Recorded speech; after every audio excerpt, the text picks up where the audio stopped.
Ada seorang lansia naik bus. Berdiri dengan gemetar di samping seorang wanita. Kemudian seorang ibu-ibu mengatakan, "Kamu tidak bisa memberi tempat duduk pada lansia." Si wanita berpura-pura tidak dengar. Pandangan semua orang tertuju padanya. Si lansia berkata, "Tempat duduk ini aku berikan saja ke kamu."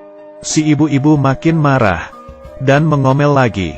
Si wanita dengan tenang berkata, "Mau duduk? Duduk di sini saja." Si lansia kaget, dan yang lainnya marah. Si wanita tidak meladeni mereka. Tapi dia tidak tahu, semua ini direkam oleh seorang anak magang stasiun TV. Si wanita tiba ke stasiun tujuannya.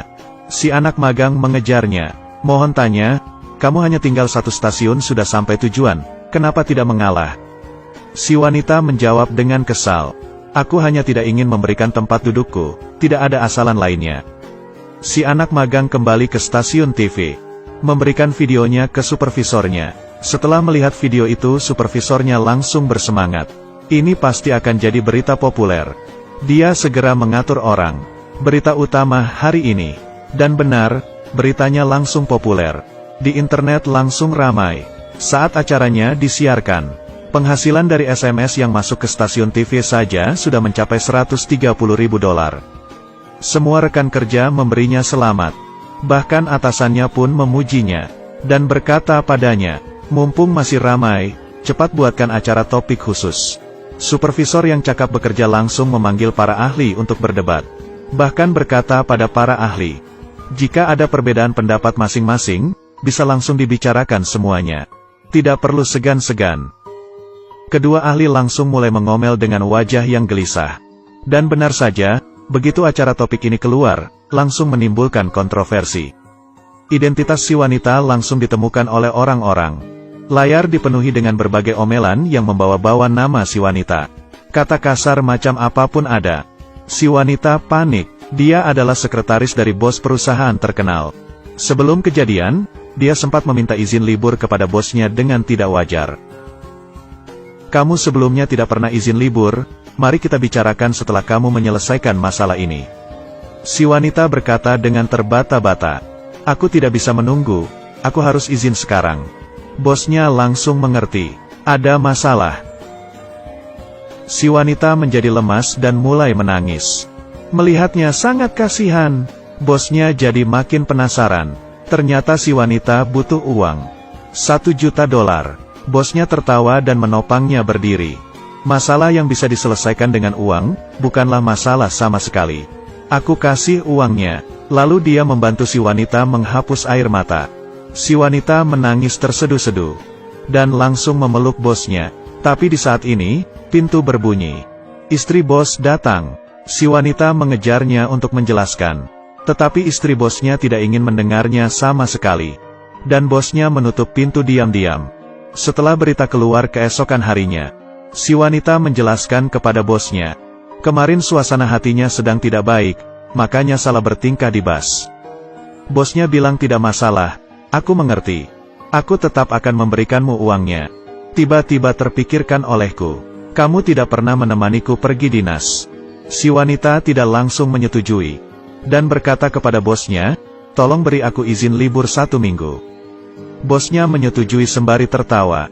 Begitu keluar, si wanita memberikan semua kunci kantor ke sekretaris kedua. Sekretaris kedua berkata di mulut, kamu kan hanya izin, bukannya tidak kembali lagi kan? Tetapi tangannya malah sembunyi-sembunyi menyimpan kuncinya. Si wanita melihatnya, tidak hanya tidak berkata apa-apa. Dia bahkan memberikan kepadanya kartu nama klien yang paling penting.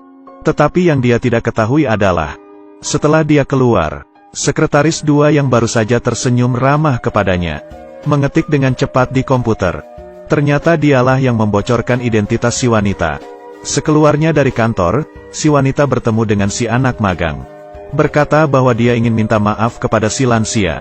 Dan videonya dengan cepat selesai direkam. Si anak magang buru-buru kembali ke stasiun TV mengedit videonya. Melihat hatinya si wanita sedih. Berkata, biar kakakku menemanimu. Kakaknya adalah pacar supervisornya. Dia juga tahu masalah si wanita di bus. Berkata, aku mengerti keadaanmu tidak baik. Aku belakangan ini juga tidak baik, sedang berhutang beberapa $10.000.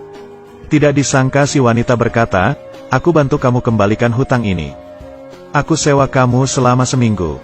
Syaratnya hanya satu, kamu tidak boleh bilang ke siapapun tentang masalahku." Orang ini adalah ibu-ibu kaya raya. Bukan orang kaya biasa. Pelayan toko bertanya dia mau jam tangan yang seperti apa. Melihat jam tangannya dipakai satu saja, aku tidak ingin membelinya. Jika dipakai 3 sekaligus, aku sangat ingin membelinya. Penjaga toko langsung membantu si ibu kaya raya membungkus barang dengan girangnya. Tetapi saat bayar, "Bu, kartu kamu diblok." Si ibu kaya raya mengganti kartu yang lain. Diblok juga. Ternyata, beberapa hari yang lalu setelah melihat si bos berpelukan dengan sekretarisnya, dia tidak bisa menahan marah, dan melaporkan ke stasiun TV bahwa si wanita merusak rumah tangga orang lain. Waktu beritanya disiarkan, sekretaris 2 yang sangat ingin naik pangkat, sengaja memperlihatkan beritanya ke klien, dan menggagalkan sebuah transaksi besar. Si bos mengantarkan kliennya pergi, lalu segera memblok kartu kredit istrinya dalam kemarahannya. Malam harinya saat istrinya pulang, dia berkata kepada suaminya, "Aku membeli jam tangan, karena ingin minta maaf sepenuh hati kepadamu. Tapi kamu malah memblok kartu kreditku." Suaminya melihatnya, "Aku mengerti, permintaan maafmu, aku bayar." Di sisi lain, si wanita dikejar oleh netizen yang marah karena masalahnya di bus.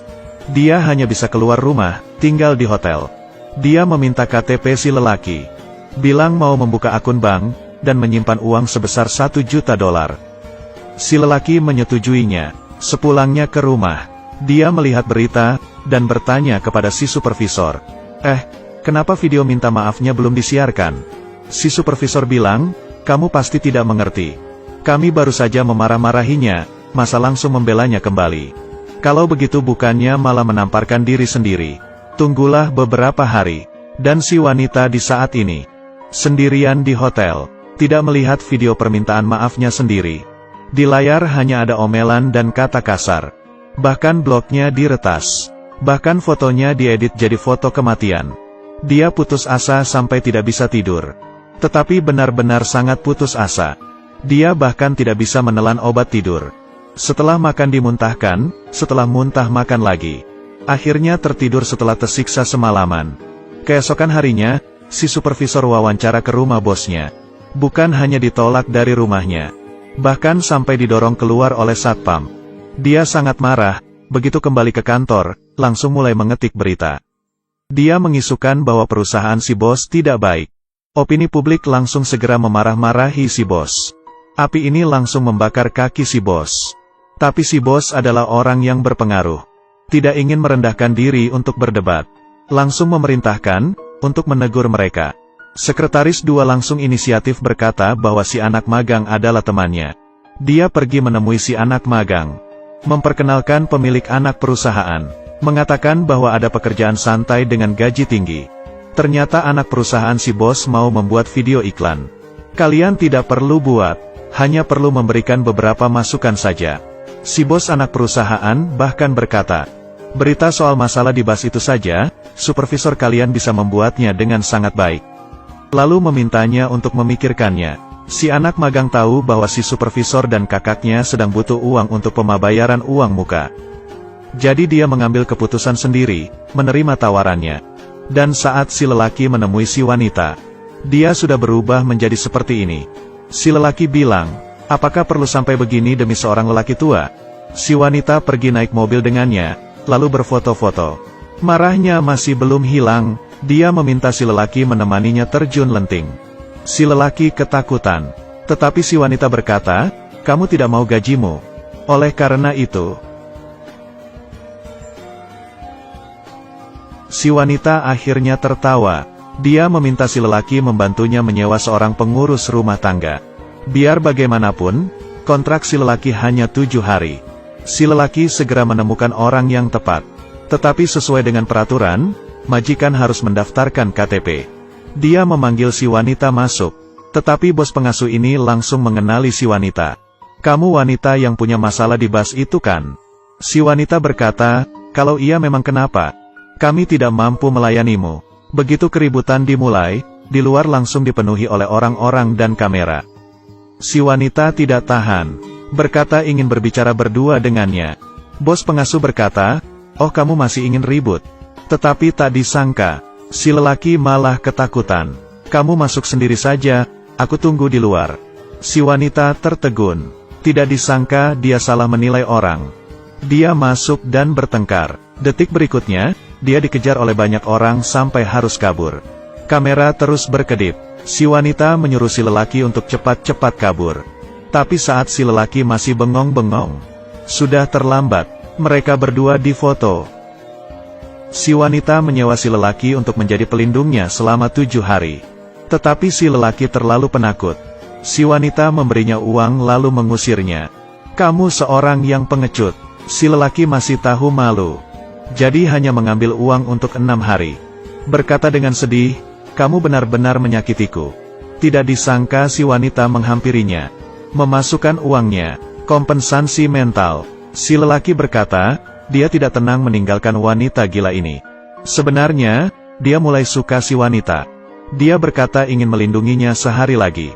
Si wanita berkata, "Baiklah. Besok kita pergi menginap ke pinggiran kota." Tetapi saat ini, foto mereka berdua sudah menyebar di internet. Langsung menimbulkan kegemparan. Setelah melihatnya, supervisor segera menelepon dan bertanya. Si lelaki panik, dan berteriak marah-marah. "Semuanya karena kamu, aku terjun ke sungai juga tidak akan jadi bersih lagi." Tetapi si wanita hanya berkata, "Jangan mengamuk padaku." Si lelaki marah, berkata, "Kamu penyakitan ya?"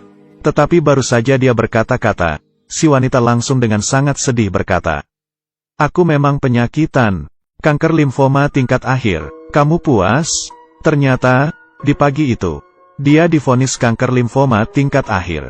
Dokter berkata, 7 hari lagi bisa mulai rawat inap. Dia awalnya ingin pinjam uang $1 juta ke bosnya untuk berobat. Tetapi si wanita mencari info di internet. Tidak bisa diobati. Dan lagi dia adalah anak yatim piatu. Dalam kepanikan dan frustrasi tanpa yang mendampingi. Naik ke bus dengan pikiran yang kebingungan. Saat-saat terakhir dalam kehidupannya, dia yang selalu menjadi anak, siswa, dan karyawan yang baik. Hanya ingin memberontak sekali saja. Makanya dia melakukan hal tersebut. Siapa yang tahu, malah perlahan-lahan menjadi kekerasan dunia maya yang luar biasa. Dia melempar hasil pemeriksaannya ke muka si lelaki. Si lelaki baru menyadari apa yang telah dilakukan dirinya. Dia menelepon si supervisor, tidak menjelaskan apapun. Hanya berkata, dia akan menemani si wanita sehari lagi. Bahkan menemani si wanita rawat inap, sebelum masuk ke ruang pemeriksaan. Si wanita berkata, "Aku pergi dulu ya." Begitu si lelaki menyadari ada yang tak beres. Dia langsung masuk ke ruang pemeriksaan. Tidak ada orang. Setelah polisi datang dia baru tahu, si wanita sudah bunuh diri. Setelah kejadian ini, semua orang menyesal. Si bos menyesal, tidak lebih memperhatikan bawahannya. Si lelaki menyesal, tidak seharusnya tidak bisa membedakan yang baik dan salah. Si anak magang menyesal, tidak bersikeras agar video permintaan maaf si wanita disiarkan. Rekan kerjanya juga menyesal, tidak seharusnya menggosipinya mengikuti keramaian. Oleh karena itu, supervisor yang membocorkan nama si wanita menerima potongan biaya dari video iklan anak perusahaan. Si supervisor juga menyesal, tetapi sudah terlambat. Dia dipecat, kehilangan pekerjaan dan kekasih. Apakah ada yang menyadari? Sebenarnya tidak semua orang menyesal. Memang benar, video yang diedit oleh si supervisor adalah dalang utamanya. Tetapi yang benar-benar membuat si wanita putus asa adalah mereka. Aku tidak tahu apakah mereka menyesal. Tapi aku dapat menebak, mereka mungkin sudah lupa akan hal ini. Mereka mungkin sudah mulai pergi ke masalah lainnya. Tidak sabar untuk melanjutkan, membela keadilan, lagi. Akhir cerita, si lelaki menggunakan nama si wanita. Menyebarkan ingatan tentang 7 hari di akhir kehidupannya. Aku ingin melewati setiap jamnya dengan sebaik-baiknya. Setiap menit. Setiap detik. Dia ingin senyuman manis si wanita menegur semua orang. Jangan sampai suara halayak ramai melebihi kekuatan dari kebenaran. Jangan membiarkan isu yang beredar menginjak-injak kebenaran yang datang terlambat. Tapi aku merasa tindakannya sia-sia, karena dalam gelombang celaan yang ramai, Tidak akan ada yang mendengar catatan kecil ini. Lagi pula kita tahu, kenyataan tidak bisa menghindari hal nyata ini. Kamu lihat sekarang, selain orang gila, siapa lagi yang jujur? Baiklah, cerita selesai. Kalau kamu suka cerita ini, jangan lupa like-nya ya. Kita berjumpa lagi lain waktu.